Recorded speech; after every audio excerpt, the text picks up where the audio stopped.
तुम्हें हिंदुस्तान में कहीं पनाह नहीं मिलेगी। हालात बदलेंगे जब कौन बचाने आएगा तुमको। कितने परसेंट? 15%। वो कितने हैं? 85%। सरदार पटेल जी, राष्ट्रपिता महात्मा गांधी, जवाहरलाल नेहरू, जिन्ना एक ही संस्था में पढ़ करके बैरिस्टर बन करके आए थे। ये लड़ाई उससे बहुत आगे जा चुकी है जी। ये लड़ाई अब 80 बनाम 20 की हो चुकी है।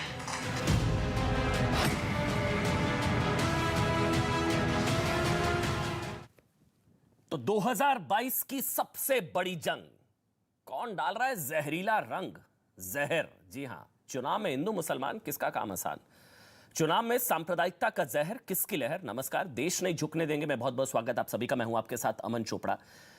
कभी तुम्हें कौन बचाने आएगा, तो कभी तुम्हें कहीं छिपने की जगह नहीं मिलेगी।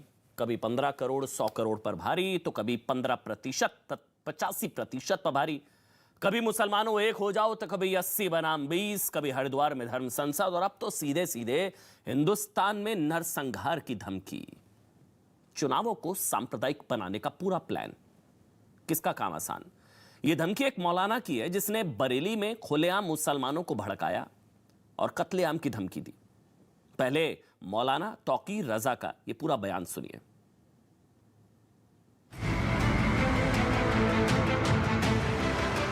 अपने हिंदू भाइयों से खास तौर से कह रहा हूं, मुझे उस वक्त से डर लगता है जिस दिन मेरा ये नौजवान कानून अपने हाथ में ले लेगा। हाँ, वीडियो हो गई कंप्लीट हो गई। जिस दिन ये नौजवान बेकानून हो गया और कानून अपने हाथ में लेने पर मजबूर हो गया, तो तुम्हें हिंदुस्तान में कहीं पनाह नहीं मिलेगी।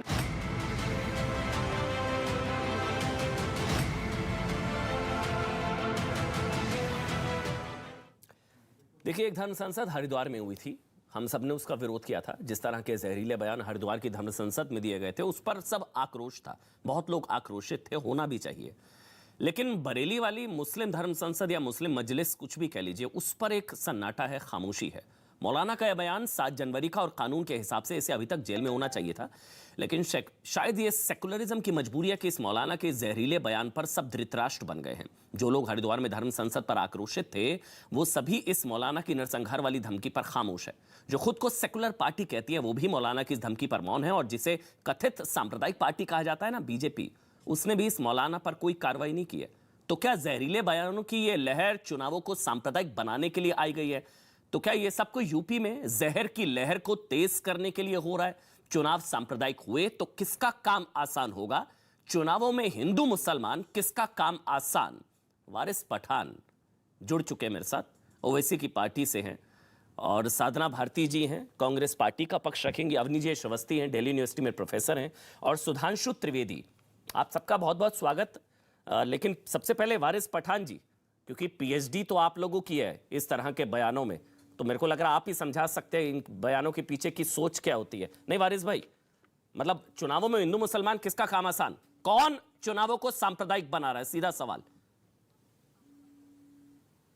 क्या अमन भाई, कौन चुनावों को सांप्रदायिक बना रहा है, ये तो आप हम सब ने देखा कि किस तरह से पहले अब्बा जान, भाई जान, चाचा जान शुरू किया योगी ने, उसके बाद समाजवादी ने कहा जिन्ना, जबकि देश के मुसलमानों को जिन्ना से क्या लेना देना है। हम हिंदुस्तान, भारत का मुसलमान तो जिन्ना की 2 नेशन थ्योरी को कब से ठुकरा के हमारे महान देश भारत में बाय बर्थ और बाय चॉइस रह रहा है। अब और सांप्रदायिक तेल कौन डाल रहा है आग में, अब ये भी सुन लीजिए। हरिद्वार के अंदर एक कॉन्क्लेव होता है, सुमिट होता है, जेनोसाइडल स्पीच सुमिट। वहां पर क्या अनाउंस किया जाता है? हम और आप अपने बच्चों को तालीम देते हैं कि बेटा कलम उठा, कागज उठा, लिख, अच्छा पढ़ लिख के लॉयर बन, डॉक्टर बन, अमन चोपड़ा जैसा एक अच्छा एंकर बन। मगर वहां क्या सिखाया जा रहा है? बेटा कलम छोड़ दे, तलवार उठा ले, 2 लाख मुसलमानों का नरसंहार कर दे।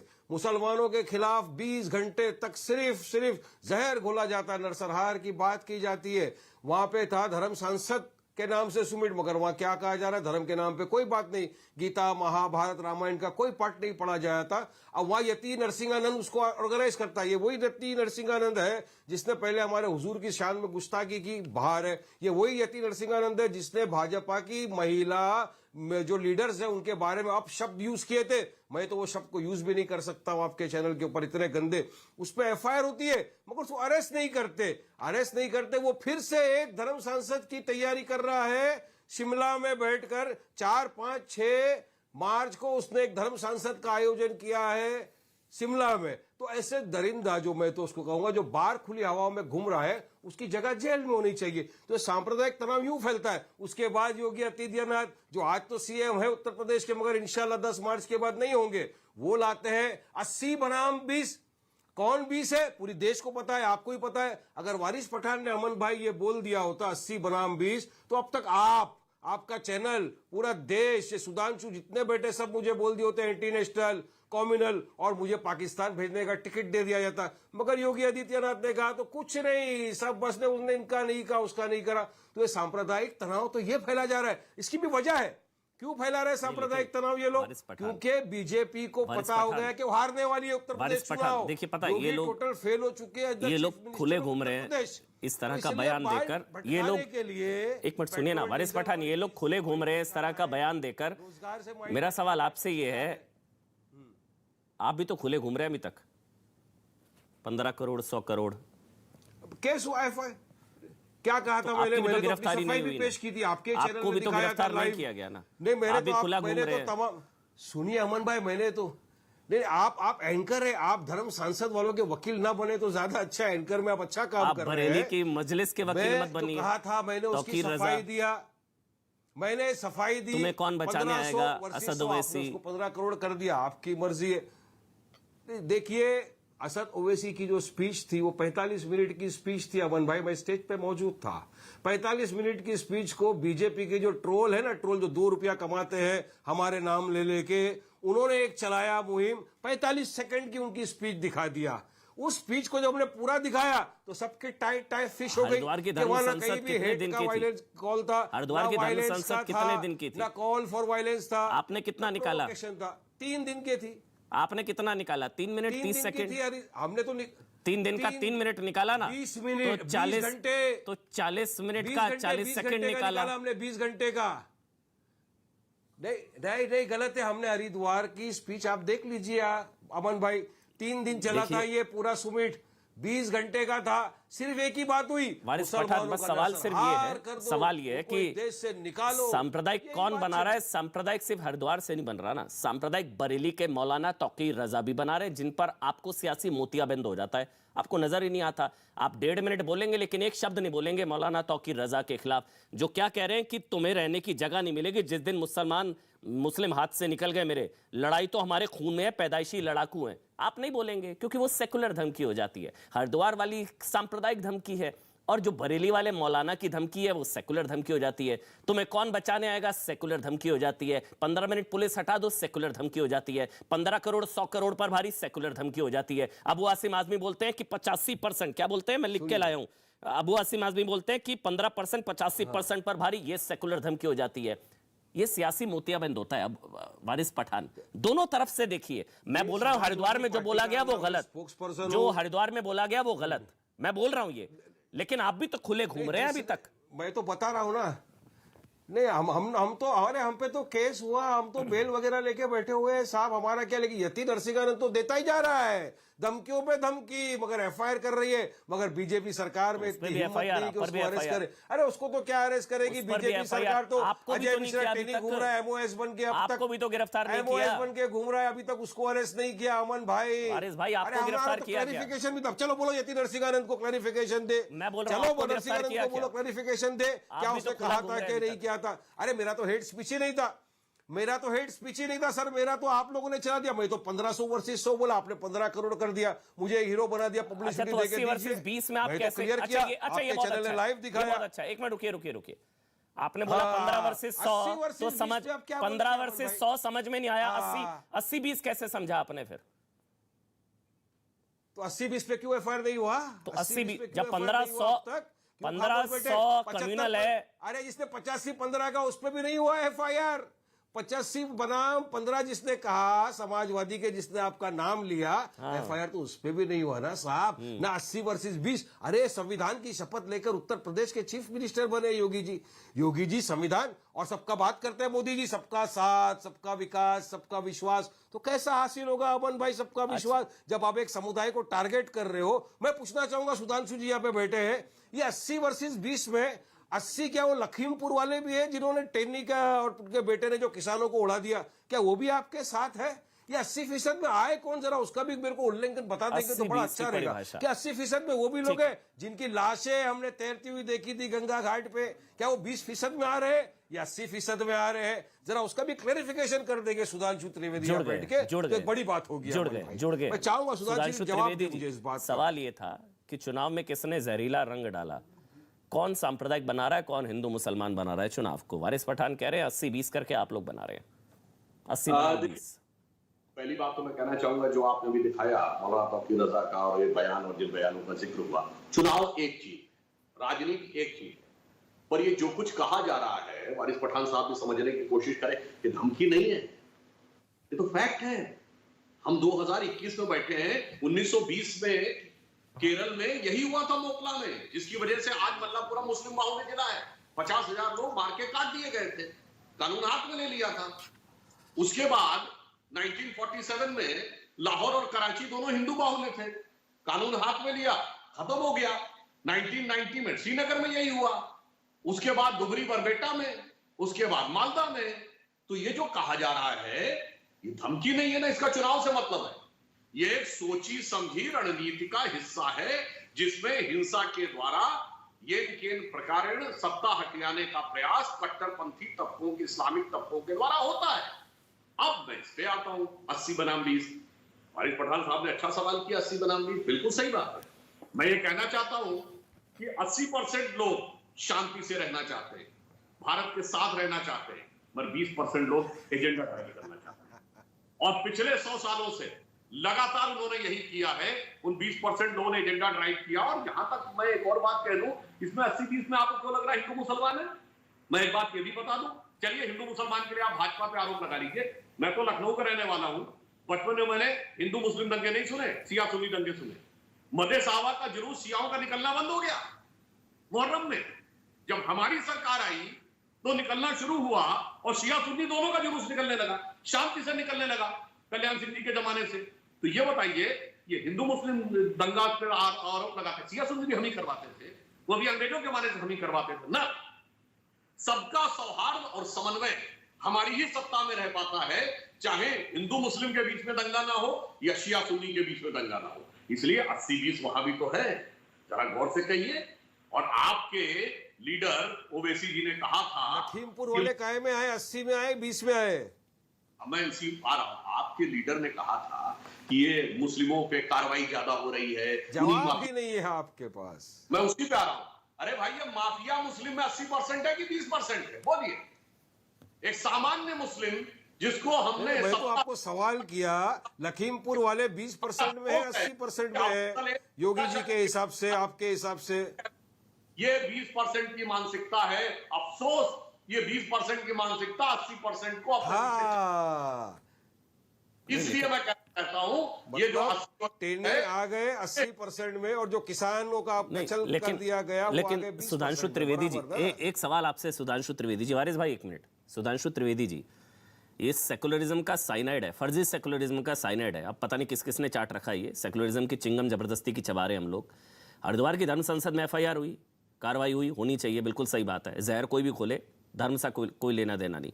वो कालीचरण महाराज भी गिरफ्तार हुए और हरिद्वार की धर्म संसद में एफआईआर हुई। ये बरेली वाला मौलाना पर कोई एफआईआर क्यों नहीं हुई? 7 तारीख का बयान है, अगर मैं गलत नहीं हूँ 11 तारीख हो चुकी है, कोई एफआईआर नहीं। इनको छूट है, यहां होगी तो तुरंत कार्रवाई होगी, क्योंकि खतरे में आ जाता है भाई सेकुलरिज्म, और तुरंत कार्रवाई होगी। वहां से आए दिन 80 करोड़, 100 करोड़ पर भारी, 15 करोड़, 100 करोड़ पर भारी, 85% पर भारी, 15%, एक हो जाओ, मार दो, काट दो। ये भी तो एक तरीके का तुष्टीकरण है। माफी के साथ एक सवाल, भाई आप लोग भी तुष्टीकरण कर रहे हैं क्या? इधर होता है तो तुरंत गिरफ्तारी अंदर डाल दिया जाता है, एफआईआर हो जाएगी। बरेली के मौलाना का 7 तारीख का बयान है, खुला घूम रहा है, अभी तक कुछ भी नहीं हुआ सर इस पर। अमन जी देखिए, कार्रवाई एक कानूनी और तकनीकी विषय है। और यहां पर जो विषय है वो कॉन्सेप्चुअली तो बहुत बड़ा विराट विषय है, इसी पे छोड़िए क्यों। ये बताइए, चाहे केरल में प्रोफेसर जोसेफ का हाथ काटा गया हो या फ्रांस में सैमुअल पाटी का, उसके बाद दोनों के लिए खुलेआम समर्थन। इसी उत्तर प्रदेश में एक मंत्री महोदय थे ना, जिन्होंने डेनिस कार्टूनिस का सर काटने वाले को 10 करोड़ रुपए देने की बात कही थी। कोई सेक्युलरिज्म का सुरमा चू बोला था, चू नहीं बोला था। आज आकर सब बड़ी बड़ी बातें करते हैं। इसीलिए मैंने कहा उस 20% को एजेंडा ड्राइव करने दिया गया और ये 100 साल से दिया गया। मैं ये कह रहा हूं तमाम गलतियों के बावजूद कोई सीट नहीं ली गई। बस सबको लगता है कि वो वोट हमको मिल जाए एनी हाउ, अरे किसी कीमत पे मिल जाए, देश टूट के मिल जाए, फूट के मिल जाए, आग लगा के मिल जाए। बस उस 20% वोट के लिए सबकी एक जवाबी कव्वाली चल रही है। अमन चोपड़ा जी, जैसे कि आजकल जाड़े का दिन चल रहा ना, हर कंपनी के भी मेरा च्यवनप्राश असली है, मेरे में केसर है, मेरे में, वैसे ये सारी राजनीतिक दल केवल मुस्लिम वोटों में भी सिर्फ कट्टरपंथी मुस्लिम वोटों के लिए एक दूसरे के साथ प्रतिस्पर्धात्मक राजनीति में लगे। सुधांशु त्रिवेदी, एक मिनट पहले वारिस पठान आप जवाब दे दीजिए, क्योंकि साधना भारती कांग्रेस पार्टी से और अवनीजेश अवस्थी उनका भी रिएक्शन लेना होगा, लेकिन पहले वारिस पठान आप जवाब दे दीजिए। जरा सा 10 सेकंड में मैं जवाब दे देता हूं। सुधांशु जी ने अभी बात की 1920 में ऐसा हुआ था, तो फिर उसके बाद ऐसा हो गया, जेनोसाइड हो गया। सही कहा Sudhanshu ji, genocide started with the hate speeches in Rwanda. यही तरह की जेनोसाइडल स्पीच दी गई थी वहां पर भी, और उसके बाद में दर्शनहार शुरू हो गया था वांडा में, और वही हो रहा है हरिद्वार में, वही हो रहा है रायपुर में, जहां पे कांग्रेस की भी सरकार थी, कालीचरण ने भी वहां से कहा, और यही अभी लोग करने जा रहे हैं। शिमला में भी धर्म सांसद के नाम पर call for genocide of Muslim, इसको अगर सख्ती से नहीं रोका तो ये बहुत आगे जाएगा, ये आप भी जानते हो सुधांशु जी। मोदी जी क्यों खामोश है, क्यों यति नरसिंहानंद के वारिस पठान, मौलाना तौकीर रजा के बयान पर एक शब्द बोलेंगे आप? मौलाना तौकीर रजा बरेली की ये मुस्लिम मजलिस में जो भड़का रहा है, हिंदुओं के नरसंहार की धमकी दे रहा है, मैं बोल रहा हूं हरिद्वार में गलत हुआ, ये आपको सुनाई नहीं दे रहा, तो मैं फिर से सुना दूं? क्या कहा इसने? आप कहें तो मैं सुना दूं? नहीं, मैं आपको या ये सेकुलर धमकी है? मौलाना का बयान नहीं सुना दीजिए फिर। मैंने बयान नहीं, ये वाली धमकी क्या होता है सुना ही नहीं आया हूं अमन साहब वही आपके होता है ना सामने। वारिस भाई, अगर आपको सिर्फ हरिद्वार की एक तरफा धमकी सुनाई देती है ना, बरेली वाली सुनाई नहीं देती आपको, सुनाई नहीं देती आपको, पता ही नहीं होता। हेट स्पीच अगर है तो कार्रवाई करिए। किसी ने भी अगर हेट स्पीच दिया है, धमकी दिया है, किसी का नरसंहार, इसमें अगर मगर, जब हरिद्वार में होता तब अगर मगर नहीं होता, तब होता अंदर डालो अंदर डालो। बरेली में आता है मौलाना धमकी देगा तो कार्रवाई, अगर मगर। भाई आप तो वकील है ना वारिस पठान, सरकार किसकी है? वारिस पठान, हरिद्वार में जब मामला होता है तब तो नहीं कहते कि सरकार किसकी है, सरकार कार्रवाई करे। हरिद्वार की धर्म संसद में होता अंदर करो अंदर करो अंदर करो, एफआईआर करो, आतंकी बता दिया जाता है, दंगाई बता दिया जाता है। जब बरेली में ये मौलाना धमकी देता है तब कानून संविधान याद आता है, तब आप नहीं कहते कि सरकार अपनी मर्जी से कार्रवाई करे, तब नहीं कहते इसे अंदर करो। सुनाओ आपको क्या क्या जहर उगला इस आदमी ने, सुनाओ मैं आपको, सुनाइए एक बार मौलाना तौकीर रजा को सुनाइए, सुनिएगा ध्यान से। अपने हिंदू भाइयों से खास तौर से कह रहा हूं, मुझे उस वक्त से डर लगता है जिस दिन मेरा ये नौजवान कानून अपने हाथ में ले लेगा। हाँ, वीडियो हो गई कंप्लीट हो गई। जिस दिन ये नौजवान ये कानून हो गया और कानून अपने हाथ में लेने पर मजबूर हो गया, तो तुम्हें हिंदुस्तान में कहीं पनाह नहीं मिलेगी।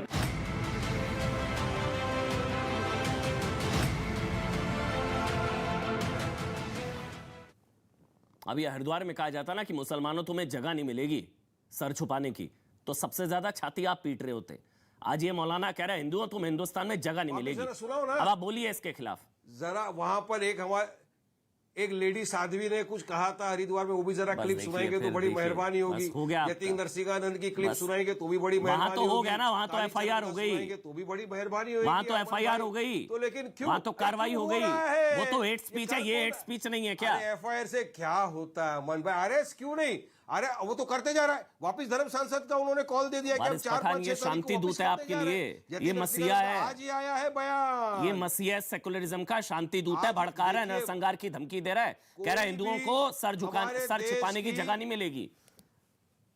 एक शब्द नहीं बोलेंगे आप उसके खिलाफ, एक शब्द नहीं बोल रहे हैं आप, पूरा देश देख रहा है वारिस पठान, या उसके अगेंस्ट बात एक शब्द नहीं बोल रहे हैं मौलाना तौकीर रजा के खिलाफ। चाहे अमन वर्मा, कोई भी नहीं, बोलिए मौलाना तौकीर रजा, कोई भी मौलाना हो, अगर बहुत जो गलत, हमारे बहुत देश गलत। की प्लुरलिज्म सेक्युलरिज्म को ये धज्जियां करने हेट की स्पीच बात के करेगा, खिलाफ नहीं, तो आपका कानूनी कार्रवाई हिंदुओं करना के खिलाफ चाहिए। जहर है ये। करिए। मैं आज डंके की चोट पर बोलता हूं, नहीं, आपका मैं तो हिंदुओं के खिलाफ जहर है। अरे अगर आप नहीं। बरेली के खिलाफ भी इतना ही खुलकर बोलते ना, आप तो मैं बोलता मुसलमान हेट के स्पीच खिलाफ के खिलाफ है। आप मुसलमानों के खिलाफ, अमन भाई मैं आपके चैनल पे बोल रहा हूँ, आप रोज आकर अपने मुसलमानों खुलकर के साथ खिलाफ दे रहे हैं देश आज के मुसलमान मौलाना जो तौकीर रजा के का। जो अच्छे शहरी है उनके खिलाफ जहर घोल रहे हो आप जहर घोल रहे हो अमन भाई, देश की जनता के सामने रोज हाँ, टीवी पे 8 ये बजे शांति दूत है बैठकर मौलाना ये तौकीर बंद रजा। करो, ये सेक्युलरिज्म जहर के तो लिए अमन सही चोपड़ा नहीं, घोल रहा है। ये प्लुरलिज्म के लिए सही। तो केस शहद करो। घोल रहा है। अगर उन्होंने ये तो गलत किया है- सांप्रदायिकता का शहद घोल रहा है। अरे अगर सरकार मगर खामोश बैठी है। हरिद्वार में अगर मगर नहीं होता, बरेली में अगर मगर हो जाता तो है। आप चलिए, उनके खिलाफ- साध्वी जी बोलना चाह रही हैं।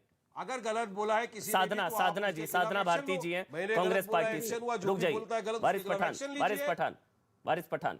साधना भारती जी, कौन बना रहा है चुनावों को हिंदू मुसलमान? बीजेपी AIMIM को आपने सुना। साधना जी जी, आदरणीय अमन जी, सबसे पहले तो आज पूर्व प्रधानमंत्री लाल बहादुर शास्त्री जी की पुण्यतिथि है, उन्हें श्रद्धा से नमन करते हुए मैं अपनी बात शुरू करूंगी। देखिए, सबसे पहली बात ये कि सब जानते हैं कि चुनाव आते ही भाजपा में जाति और धर्म को धंधा बनाने के सब प्रबंध हो जाते हैं और सत्ता की खुरचन चाटने के लिए भाजपा में तो कुछ नेवलों के भी सांपों से संबंध हो जाते हैं। ये किसी से छिपा नहीं है, जग जाहिर है।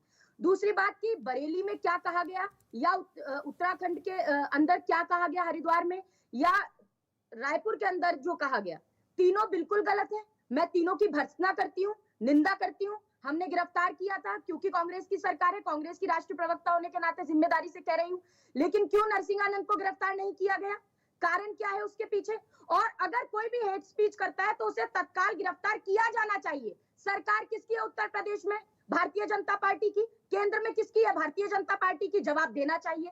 परंतु मैं ये कहूंगी कि चुनाव में ना मस्जिद की बात हो, ना शिवालों की बात हो। प्रजा बेरोजगार है, पहले निवालों की बात हो। ना साधना भारती की और ना जनता की नींद को दिक्कत है, ना भजन से है, ना अजान से है। हमारी दिक्कत, हमारी नींद को दिक्कत किसानों को कुचलवाकर जिन्होंने मरवाया उन हैवान से और उन हैवानों को बचाने वाले हुक्मरान से है। हमें उन लोगों से दिक्कत है। और जो आप बात कह रहे हैं, देखिए हमारे महा उपनिषद के अंदर अध्याय 4 का 71वां श्लोक है, अयम निजो परोवती गणनाम लघु चेतसाम उदार चरितानाम तु वसुधैव कुटुंबकम। अर्थात ये इसका है, ये मेरा है, ऐसी सोच छोटे चित्त वाले लोग रखते हैं। जिनका उदार हृदय होता है ना, उनके लिए पूरा संसार उनका परिवार है। और ये मंत्र जो मैंने आपको बताया, ये हमारे संसद भवन के कक्ष में लिखा हुआ है, प्रवेश कक्ष में। तो मुझे लगता है सभी को इसका पालन करना चाहिए और कांग्रेस पार्टी इसी में विश्वास रखती है। परंतु मैं प्रश्न करती हूँ, आज भारतीय जनता पार्टी के आदरणीय प्रवक्ता जी बैठे हुए हैं यहाँ, प्रज्ञा सिंह ठाकुर, जिन्होंने देश के लोकतंत्र के मंदिर में महात्मा गांधी जी की हत्या करने वाले गॉडसे को देशभक्त बता दिया। मोदी जी ने कहा मैं कभी माफ नहीं कर पाऊंगा, लेकिन भाजपा की अम्मा जान RSS के दबाव में आज तक कोई कार्रवाई नहीं की। कपिल मिश्रा, जिन्होंने किस तरह की बयानबाजी की, क्या कार्रवाई की भारतीय जनता पार्टी ने उनके ऊपर, ये बताएं। ये यति नरसिंहानंद की आप बात करें, क्या कार्रवाई उन पर बताई जाए। आज ये पार्टी सिर्फ जाति धर्म को धंधा बना रही है क्योंकि चुनाव है। ये कार्रवाई इसीलिए नहीं की जाती क्योंकि ध्रुवीकरण की राजनीति करने का काम ये लोग करते हैं। मैं पूछती हूँ, अगर यहाँ भी 80 और 20% की बात अमन जी अभी चल रही थी, मुझे नहीं पता योगी जी ने क्या क्या, सब जानते हैं। 20% और 80% हिंदू मुसलमान को लेकर ये प्रश्न उठाने का काम करते हैं। लेकिन मुझे लगता है 20% तथाकथित 20% मैं बता रही हूँ हिंदुत्ववादी, जो गॉड से पूजक हिंदुत्ववादी है वो है, और 80% बहुसंख्यक हैं जो कि गांधीवादी हैं, जो गांधीवादी विचारधारा से उत्प्रोत है और वो सही हिंदूवादी हैं। आज उनकी लड़ाई है तो हिंदूवादी जीतेगा, हिंदुत्ववादी नहीं। क्योंकि हिंदुत्व तो शब्द किसी ग्रंथ में नहीं है, किसी वेद में नहीं है, किसी पुराण में नहीं है। ये भाजपा अपनी राजनीति चमकाने के लिए करती है। तो एक सवाल का जवाब मुझे आदरणीय सुधांशु त्रिवेदी जी एकदम स्पष्ट कर दे। आप क्योंकि बहुत हिंदुत्ववादी बनते हैं, आप बताइए कि संजय निषाद जी से आपने ठगबंधन किया उत्तर प्रदेश में। उन्होंने ये बयान दिया कि राम जी दशरथ के पुत्र नहीं है, माता कौशल्या के सतीत्व पर प्रश्न उठा दिया। और माता कौशल्या के सतीत्व पर उन्होंने प्रश्न उठाया जिन निषाद राज जी ने पैर पकारे राम के। निषाद समाज, पूरा निषाद समाज संजय निषाद को माफ नहीं कर सकता। अब अगर आप भी ऐसा मानते हैं कि राम दशरथ के पुत्र नहीं है, तभी आपने ठगबंधन अभी भी जारी रखा है। नहीं तो क्या मात्र चुनावी वैतरणी पार करने के लिए आप निषाद राज जी की नैया में सवार हो गए, संजय निषाद की नैया में? तो आप बताएं यहाँ पर स्पष्ट रूप से कि आपकी लाइन क्या है। सही बात, क्या राम को दशरथ का पुत्र मानते हैं कि नहीं मानते, ये बता दें। साधना जी, बिल्कुल सही। साधना जी, आपको दर्द हुआ जब माता कौशल्या पर टिप्पणी की गई, आपको तब दर्द नहीं हुआ जब प्रभु राम को काल्पनिक बताया? आपको तब दर्द नहीं हुआ कि प्रभु राम कहाँ पैदा हुए, जब इतने सारे कालीचरण ने कमरे हैं, कहा पता नहीं कितने कि 40 महात्मा कमरे हैं, गांधी प्रभु जी की राम मां कहाँ को पैदा हुए, जब अपमानित मजाक करने पर आपको प्रश्न तब में उठाया। सुनिए ना गांधी जी का साधना किस जी, तरह जब से आप शब्दों बोल का रही थी, उच्चारण किया अमन जी। साधना जी जब आप बोल रही थी, अब सब सुन रहे नहीं, थे। नहीं, मैं जब आपको पूछूं, बताने लगा, सवाल तब दर्द कंप्लीट हुआ। कर लूं, फिर आप बताने बोलिए लगा, ना। तब दर्द हुआ। जी जी, ये भाजपा साधना के जी, नेता से सवाल पूछा, उनका साधना जवाब जी, देने आप। साधना जी, जब आप कंप्लीट कर ले, मैं सवाल पूछ सकता हूं अगर आपकी इजाजत हो? पूछ सकता हूं? बिल्कुल पूछिए, बिल्कुल। मैं तो जब मैं बता रही हूँ, कंप्लीट मुझे कर कब लूं तक सवाल, दर्द तब हुआ। बोलिएगा।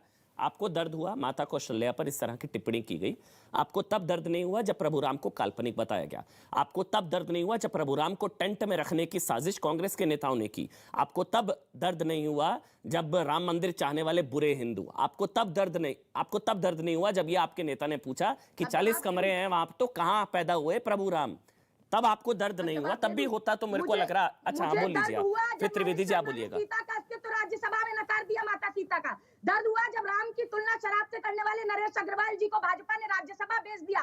बहुत दर्द हुआ मुझे इन बातों पर। दर्द हुआ जब महात्मा गांधी जी की माता के सतीत्व पर प्रश्न उठाते हुए कालीचरण की काली जबान सामने आई। भाजपा के नेता ने निंदा नहीं की, अभी भी निंदा कर दे तो मैं मान जाऊंगी, अभी भी कह दे कि गॉड से मुर्दाबाद तो मैं मान जाऊंगी, कह दे कि जय सिया राम होना चाहिए, मात्र जय श्री राम से काम नहीं चलता। सीता माता का आप अस्तित्व नकार देंगे, आप उनको मनगढ़ंत बता देंगे, आप कुछ नहीं कह देंगे, तब प्रश्न ना उठाया जाए। तो पूछिए रामदशरथ के पुत्र थे कि नहीं थे, मानते हैं कि नहीं मानते? जी, सुधांशु जी जवाब दे देंगे। मंदिर जाने वाले लड़कियां भी नहीं छेड़ते हैं ना।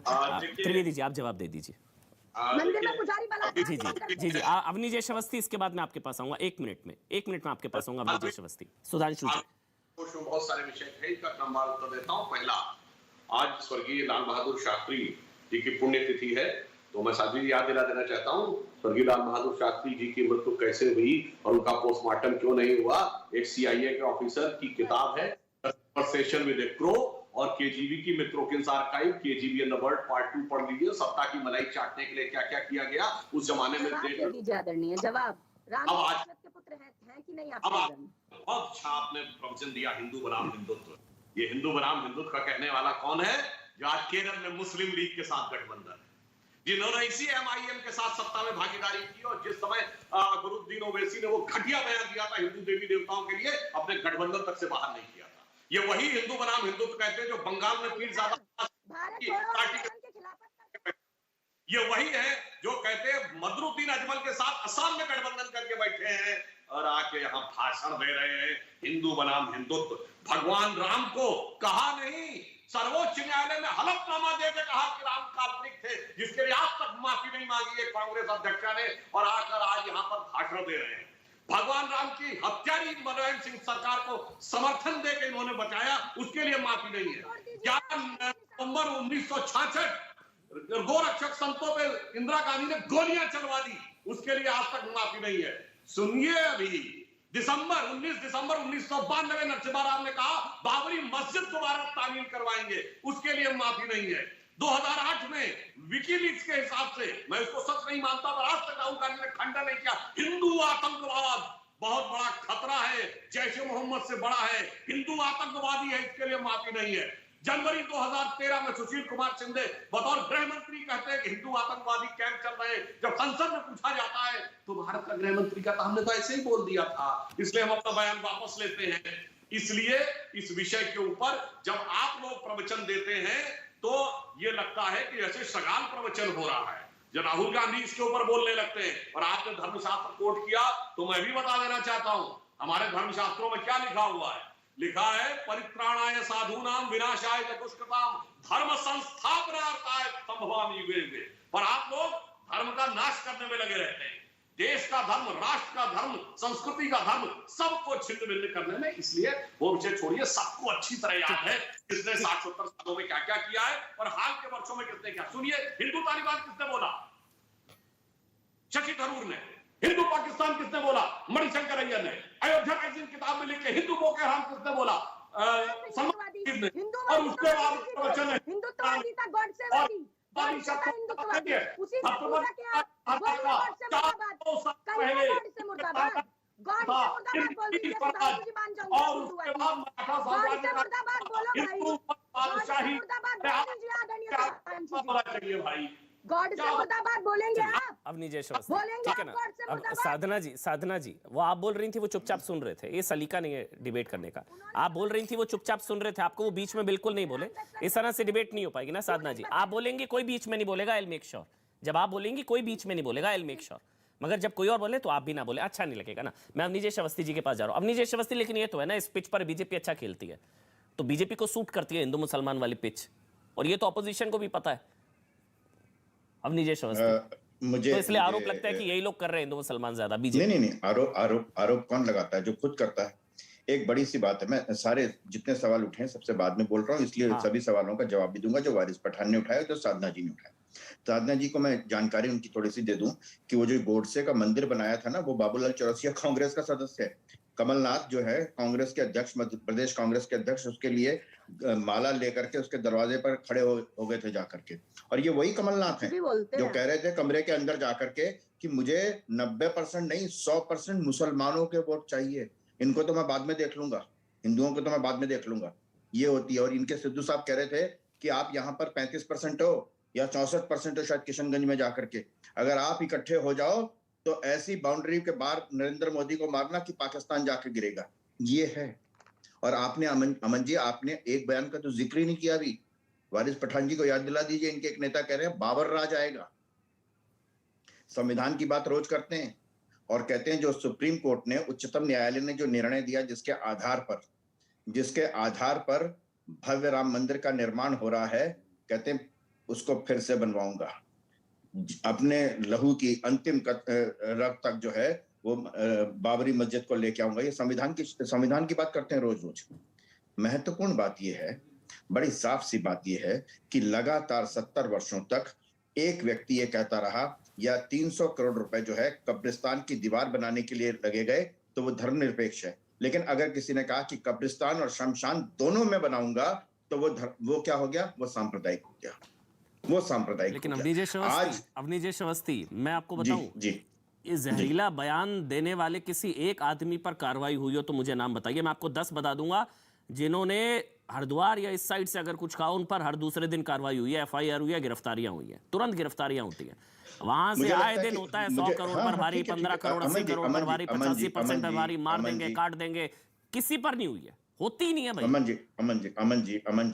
जी, मैं किसी पॉलिटिकल पार्टी का प्रवक्ता नहीं और बिल्कुल बिना किसी हिचक और संकोच के कह रहा हूँ, सुधांशु जी बेहतर जवाब दे सकते हैं। लेकिन अगर 7 जनवरी को जिस मौलाना ने ये रैली की है, बयान दिया है, 8 जनवरी को आचार संहिता लागू हो गई है, उसके बाद समूचा प्रशासन जो है वो चुनाव आयोग और राज्य सरकार के बाहर हो जाता है, चुनाव आयोग के अधीन हो जाता है, इसलिए उसकी बात मत करिए। लेकिन एक बात बड़ी साफ सी, यति नरसिम्हानंद के खिलाफ हमने बोले, लेकिन उनके खिलाफ कोई फतवा नहीं आता। कमलेश तिवारी को तो मार दिया जाता है, कमलेश तिवारी को मार दिया जाता है। दिक्कत ये है, आचार संहिता लागू हुई, किसी ने शिकायत करी इसकी, किसी नेता ने, किसी बीजेपी नेता ने शिकायत करी, किसी ने शिकायत करी इसकी, शिकायत भी नहीं हुई होगी इसकी। इसे तो छूट है, आजादी है भाई। किसी ने शिकायत भी की हो तो मुझे बताइए, अगर आपको पता लगा हो तो। हो सकता है मैं मिस कर गया हूं। अमन जी एक बात बड़ी साफ सी है कि पिछले 5 वर्षों में पूरे उत्तर प्रदेश में जहां के शहर दंगों के नाम से मशहूर थे, अलीगढ़, मेरठ, मलियाना, यही थे ना, मुजफ्फरनगर, और कहें तो और भी नाम गिना सकता हूं आपको मैं। उन 5 वर्षों में न हिंदू मरा न मुसलमान मरा। ये क्या सबसे बड़ी सफलता नहीं है क्या एक शासन और प्रशासन की? कोई पिछले 7 वर्षों में एक बम नहीं फटा। रोज क्या होता था, बनारस, जयपुर, सरोजनी नगर, स्वामीनारायण मंदिर, जहां देखो वहां एक बम फटता था। क्या ये शासन और प्रशासन की बहुत बड़ी सफलता नहीं है? क्या ये धमकी दे दी है? नहीं, दंगा नहीं हुआ तो दंगे का वेट हो रहा है क्या? ये आए दिन आकर इस तरह की बकवास कर रहे हैं, आकर धमका रहे हैं। ये क्या कार्रवाई हुई? वारिस पठान, ठीक है। अमन जी मुझे 10 सेकंड और दीजिए। अच्छा बोल लीजिए आप, अमन जी 10 सेकंड और बोल लीजिए। 1984 में 3 दिन के अंदर हजारों सिखों को गले में टायर डाल करके घर से निकाल के जला दिया गया। पुलिस की गोली से एक आदमी घायल तक नहीं हुआ, पुलिस की गोली तक नहीं चली पूरे स्वतंत्र भारत में। मुझे एक ऐसा बता दीजिए। अब नीजेश अवस्थी, इतना भूतकाल में जाने की जरूरत नहीं है। अगर हम वर्तमान की बात करें, ये आदमी खुला कैसे घूम रहा है? छोड़िए ना सारी चीजें, ये आदमी खुला कैसे घूम रहा है भाई? वो दर्द है हमारे सर में। ये दंगों की धमकी, ये तो नरसंहार की धमकी दे रहा है खुलेआम। ये कह रहा है हिंदुओं को, ये कह रहा है कि हिंदुओं को जगह नहीं मिलेगी हिंदुस्तान में। हुआ तो हुआ, 84 ये सारे इकट्ठे हो गए, हम पैदाइशी लड़ाकू हैं। सलमान खुर्शीद हो चाहे सैम पित्रोदा हो, वो कहते हुआ तो हुआ। सलमान मैं खुर्शीद ने बताऊं, तो ये तक कह दिया कि मैं बड़ा खुश हूं। ये बरेली वाले जहरीले मौलाना पर ये सन्नाटा तो सेकुलर लॉबी का होगा, लेकिन आप लोगों की तरफ से भी कोई शिकायत नहीं की गई है। ये भी मानना पड़ेगा आप लोगों को। वहां से सेकुलर सन्नाटा है, तो यहाँ से भी कोई उस तरह का आक्रोश नहीं आया।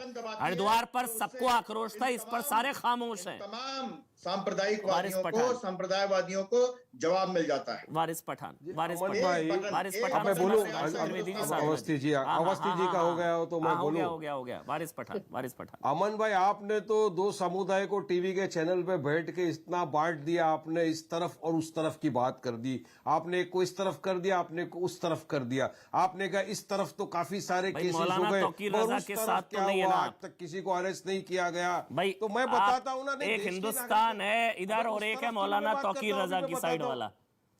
आप मौलाना तौकीर रजा की तरफ तो नहीं है ना। आपको बता रहा हूं कि आपने जो कहा कि बताओ मुझे कोई एक भी केस जिसके अंदर किसको सजा हुई हो या जेल गया हो, तो मैं आपको बताता हूं ना, एग्जांपल देता हूं। आप रिसर्च नहीं करके आए, थोड़ा रिसर्च करते तो आपको पता होता। अकबर ओवैसी साहब की स्पीच पे उन पर FIR हुआ। अकबर ओवैसी साहब लंदन में इलाज करा रहे थे, अपना इलाज छोड़कर आए हैदराबाद में, सरेंडर किए जाके पुलिस स्टेशन में, कोर्ट में गए, उनको 42 डेज जेल में रखा गया, बेल पे बाहर आए, इतने सालों से केस चला, अब जाके एक्विट हुए। क्या इसी तरह यति नरसिंहन को कभी आपने अरेस्ट किया है क्या इसी तरह जो हरिद्वार में हेड स्पीच देने वाले को कभी बीजेपी की सरकार अरेस्ट करेगी? और मेरे सवाल का जवाब देखिए, सुधांशु जी ने भी नहीं दिया, आपने भी नहीं दिया।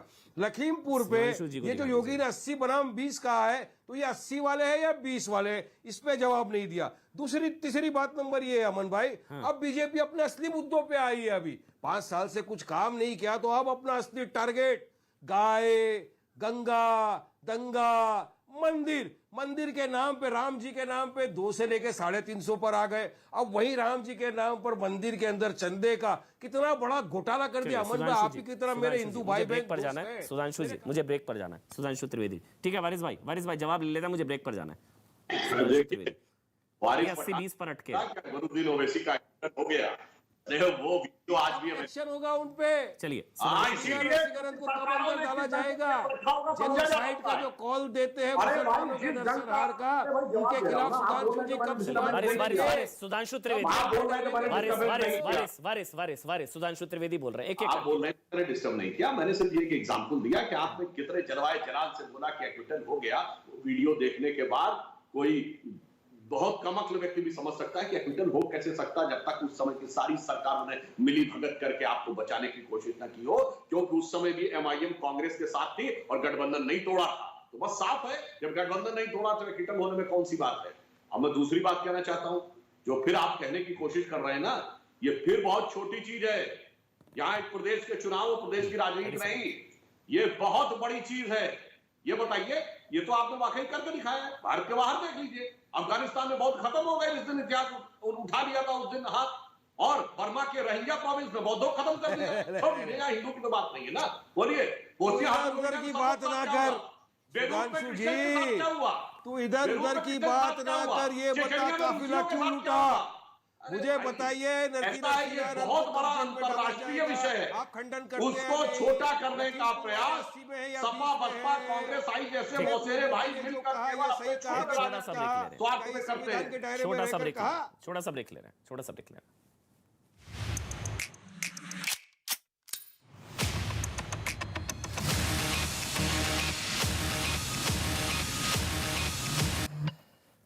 तो सांप्रदायिकता का जहर किसकी लहर, चुनाव में किसने जहरीला रंग डाला, चुनावों को हिंदू मुसलमान कौन बना रहा है, सांप्रदायिक कौन बनाने की कोशिश कर रहा है? सुधांशु त्रिवेदी जी, बना कोई भी रहा हो, आपकी तो बल्ले बल्ले है ना भाई, ट्रैक रिकॉर्ड तो यही बताता है, इसलिए आप भी 80 बनाम 20, मतलब बना कोई भी रहा हो, आपकी बल्ले बल्ले है। इस पिच पर तो बीजेपी अच्छा खेलती है।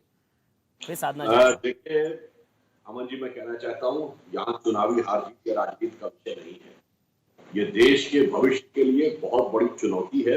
क्योंकि जिस प्रकार की कट्टरपंथी मुस्लिम राजनीति के लिए प्रतिस्पर्धात्मक राजनीति हुई है, उसने देश का बहुत नुकसान किया। 60-70 सालों में हर दल ने यह दिखाने का प्रयास किया कि तुमसे ज्यादा कट्टर एलिमेंट्स को हम समर्थन कर सकते हैं, और आज स्थिति यहाँ तक आ गई कि आतंकवाद का समर्थन भी करने के लिए कांग्रेस खड़ी होती है तो अखिलेश की सरकार आकर आतंकवादियों से केसेस तक विड्रॉ करती है। अब आप बताइए, इसलिए ये विषय राजनीति से बहुत ऊपर का है। भारतीय जनता पार्टी के लिए ये बल्ले बल्ले का विषय नहीं है, ये चिंता का विषय है। और इसलिए हमारी इस विषय के ऊपर प्रतिबद्धता असंदिग्ध है विगत लंबे समय से, और हम इसीलिए इस पर प्रभावी नियंत्रण रखने में सफल हो पाए। जो अभी अभिनिदेश जी कह रहे थे, इनके जमाने में देश के हर शहर में हर जगह धमाके होते थे, आतंकवादी गतिविधियां होती थी। हमारी सरकार आने के बाद दक्षिण कश्मीर के 3 जिलों को छोड़कर बाकी जगहों के ऊपर आतंकवादी गतिविधियों में प्रभावी नियंत्रण आया है, और वो होना बंद हो गया।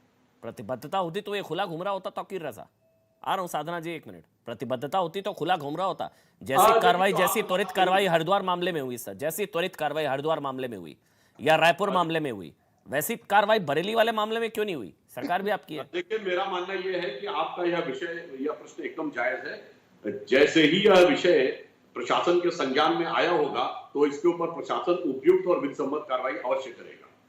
बोलिए आप साधना जी, बोलिए आप साधना भारती जी, अब आप बोलिए। जी आदरणीय सुधांशु जी की बात का जवाब देना चाहूंगी। पहली बात ये कि देखिए, मुंह में राम बगल में छुरी की कहावत को चरितार्थ करती नजर आ रही है भारतीय जनता पार्टी। और दूसरी बात, इन्होंने आतंकियों की बात की, तो आतंकवाद की आरोपी प्रज्ञा सिंह ठाकुर को तो संसद में आपने बिठा रखा है। और बुरहान वानी का भाई जब मारा गया तो उसके परिवार को मुआवजे की घोषणा जब की गई तो पीडीपी और भाजपा की सरकार थी जम्मू कश्मीर में। भूल जाते हैं क्या? तो आतंकवादियों की किस तरह से संरक्षण करने का काम आप करते हैं वो सब जानते हैं। और आतंकवादी घटनाएं कितनी आपके शासन में हुए, लाल किले से लेकर जम्मू के रघुनाथ मंदिर, गुजरात का अक्षरधाम मंदिर, देश के संसद भवन में आतंकवादी किस तरह घुसे, सबने देखा है। दूसरी बात ये कि भाजपा की बल्ले बल्ले इसीलिए हो जाती है अमन जी, क्योंकि हिंदू मुसलमान छांटना पाटना काटना ये इनको बड़ा अच्छा लगता है, क्योंकि उसी राजनीति को करने का काम करते आए हैं। आज ये मैं कहना चाहती हूँ, पहली बात, वोट जी भी हमारे पीएम मोदी जी को, आदरणीय सुधांशु जी आप धन्यवाद कर दीजिएगा, क्योंकि बेतहाशा महंगाई की मोदी मार और कोरोना के कहर में भी जिंदा है जनता। और आज जनता की है ये हुंकार कि महंगाई की मोदी मार और करोड़ों लेकर चोर फरार, तो कैसे हैं ये चौकीदार? बड़े बड़े सेठों के पीएम है हमारे सरदार। तो अब आप बता दीजिए कि डीजल पेट्रोल आजादी के बाद 100 के पार, महिलाओं पे हो रहा अत्याचार, गृह मंत्री है कातिलों के यार। तो देश में अब हाहाकार, और इन पे जवाब दीजिए, बंद कीजिए अत्याचार और शर्म कीजिए मोदी सरकार और योगी सरकार। तो आज ये सवालों से भागने के लिए बड़ा अच्छा प्लेटफॉर्म मिल जाता है इन्हें, हिंदू मुसलमान करना, बांटने छाटने की बात करना। तो आज ये समझना पड़ेगा। आप मुझे पहले तो ये जवाब देकर जाइए यहाँ से कि आप राम जी को दशरथ जी का पुत्र मानते हैं कि नहीं, या फिर सत्ता की चाबी के लिए राम जी से भी बड़ी सत्ता की चाबी है आपके लिए? आप ठगबंधन जारी रखेंगे, मात्र चुनावी वैतरणी, चुनावी गंगा पार करने के लिए बैठ गए हैं जाकर नाव में? तो इसका जवाब भी आपको देना होगा। और बेरोजगारी, महंगाई, महिलाओं के साथ लगातार अत्याचार, ये महिला विरोधी है, पिछड़ा विरोधी है, दलित विरोधी है और छोटे व्यापारियों के विरोधी है। मैं नहीं कह रही, ये स्वामी प्रसाद मौर्य जो अभी इनकी पार्टी से, उन्होंने लिखा है इस्तीफा देते हुए पत्र में, तभी उन्होंने पार्टी छोड़ी। 3 विधायक छोड़ गए इनकी पार्टी, इसीलिए छोड़कर गए।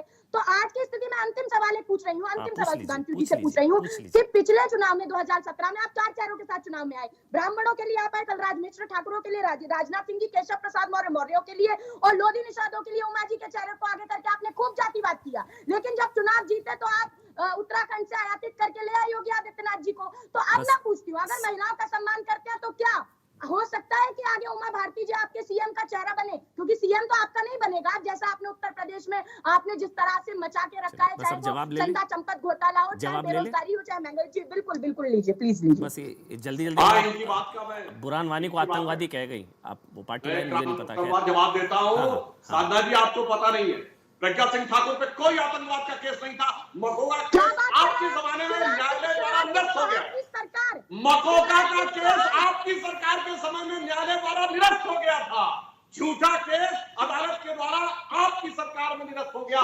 चार्जशीट नहीं फाइल कर पाए, 8 साल तक चार्जशीट नहीं फाइल हुई थी दूसरे केस में। ये देखिए तरीका गलत है। 1 मिनट रुकिए, मैं शांत कराता हूँ, मैं शांत कराता हूँ। 1 मिनट रुकिए सुधांशु जी, 1 मिनट मैं शांत कराता हूँ। साधना जी आप दोनों स्काइप पर हैं, सुनिए 1 मिनट ऑडियो बंद कर दीजिए। साधना जी आप दोनों स्काइप पर हैं, अगर एक जना दूसरे पर बोलेगा तो लोग देख नहीं पाएंगे, इसलिए आप शायद 2.5 मिनट बोली, वो बिल्कुल नहीं बोले। अब झूठ सच जनता तय करेगी, आप मत तय करिए ना, आपको नहीं टोका ना उन्होंने, बस अब ऐसे नहीं हो पाएगा। साधना जी आप 2.5 मिनट बोली, सुधांशु जी कुछ नहीं बोले, ऐसे नहीं होता है। सुधांशु जी आप बोलिए, स्काइप पर हैं वो, ऑडियो ओवरलैप हो। सुधांशु जी अब आप इन्होंने साध्वी प्रज्ञा सिंह के बारे में बिल्कुल झूठ बोला, उन पे कोई आतंकवाद का केस नहीं था, अनलॉफुल एक्टिविटीज का केस बचा था। आतंकवाद का मकोका केस इन्हीं की सरकार के दौरे हुकूमत में न्यायालय के द्वारा निरस्त हो गया था। झूठे केसेस लगाने में ये लोग माहिर हैं। हिंदू आतंकवाद के विषय के ऊपर बहुत बहस हो चुकी है। अब मैं दूसरी बात के ऊपर आता हूं, महंगाई और बेरोजगारी की बात कर रहे हैं। ये बताइए, मैं दर्शकों से कहता हूं आज जाके चेक करिए, आज जो एलपीजी के सिलेंडर का दाम है और जिस समय इनकी सरकार थी जनवरी 2014 1241 रुपए था, जबकि आज दुनिया में पेट्रोलियम का संकट इतना बड़ा है कि भारत ने ही अपना ऑयल रिजर्व नहीं खोला है, अमेरिका ने अपना स्ट्रेटेजिक ऑयल रिजर्व खोला है। मैं चुनौती से इनसे पूछता हूं, बता सकते हैं दुनिया में कभी आपको ध्यान हो कि अमेरिका और रशिया ने अपने स्ट्रेटेजिक ऑयल रिजर्व को खोला हो? उसके बावजूद आज कीमत उस जमाने में 2014 से कम है। और बेरोजगारी की बात, अरे राजस्थान में आपकी सरकार है, उत्तर प्रदेश में आके कांग्रेस कार्यालय में बेरोजगार आके बेचारे छाती पीटते हैं क्योंकि कहा था 5,000 रुपए बेरोजगारी भत्ता देंगे, 3.25 साल हो गए, दे दिया? नहीं दिया। जहां तक महंगाई की बात है, आज महंगाई की दर 4.8 है। जब कोरोना काल है उसके बावजूद जब आपने सरकार छोड़ी थी उससे कम महंगाई की दर है, उससे बेहतर विकास की दर है। इसलिए इस मुद्दे के ऊपर जनता को अच्छी तरह पता है। और जहां तक आपको कहने की बात है, अरे राम से आपका क्या मतलब है? राम से, अरे भगवान राम का जो नाम महात्मा गांधी की समाधि में लिखा है राम, आपने तो राम राज्य कहने वाले महात्मा गांधी को झूठा साबित कर दिया। अरे कम से कम उसके लिए तो माफी मांग लीजिए, गांधी सामने लगा घूम रहे हैं। महात्मा गांधी का पॉलिटिकल विजन था राम राज्य, नित्य का भजन था रघुपति राघव राजा राम, अंतिम शब्द था हे राम, समाधि पे लिखा हे राम। जब आपने न्यायालय में कहा राम नहीं थे तो महात्मा गांधी कह उठे हे राम। अरे राम से तो आपका कोई लगाव नहीं है, गांधी के लिए तो बोल दीजिए ना। महात्मा गांधी की आत्मा के हत्यारे गांधी परिवार को मुर्दाबाद बोलिए, मैं गोडसे मुर्दाबाद बोलने को तैयार हूँ।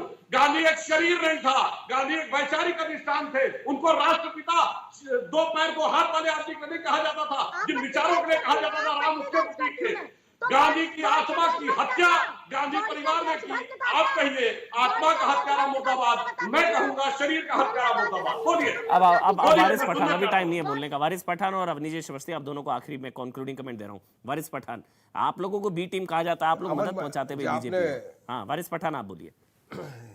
नहीं अमन भाई देखिए, बीजेपी उत्तर प्रदेश का चुनाव हारेगी। 10 मार्च को योगी अपने मठ चले जाएंगे और इंशाल्लाह यूपी के आवाम की हो गई है बल्ले बल्ले, और 10 तारीख के बाद हो जाएगी बल्ले बल्ले, क्योंकि यूपी की आवाम को जो इतना 5 साल से उन्होंने तकलीफ दी, पेट्रोल डीजल गैस के भाव को इतने बढ़ा दिए, उसका हिसाब जनता मांग रही है। हमने तैरती हुई लाशों को देखा। अवनीश अवस्थी 30 सेकंड। योगी मठ चला जाएगा, मोदी चले जाएंगे, कौन बचाने आएगा? अभी बोल रहे वारिस भाई। ये कह रहे हैं कि तुम लोगों को कौन बचाने आएगा? ये हम 15 करोड़ हैं, तुम 85 करोड़ हो, 100 करोड़ हो, तुमको बचाने कौन आएगा? योगी मठ में चला जाएगा, ये इनका मुख्य मुद्दा है। बाबर राज आएगा, ये इन्होंने कह दिया है। महत्वपूर्ण बात यह, अमन जी, पिछले 70 वर्षों में इस बात पर बहस नहीं हुई कि महाराणा प्रताप के नाम पर देश में आपको नई दिल्ली में कोई मार्ग नजर नहीं आएगा, लेकिन औरंगजेब, बाबर। चलिए मेरे को वाइंड अप करना है। सौवाद के एक बात किशोर राजवाणी के साथ।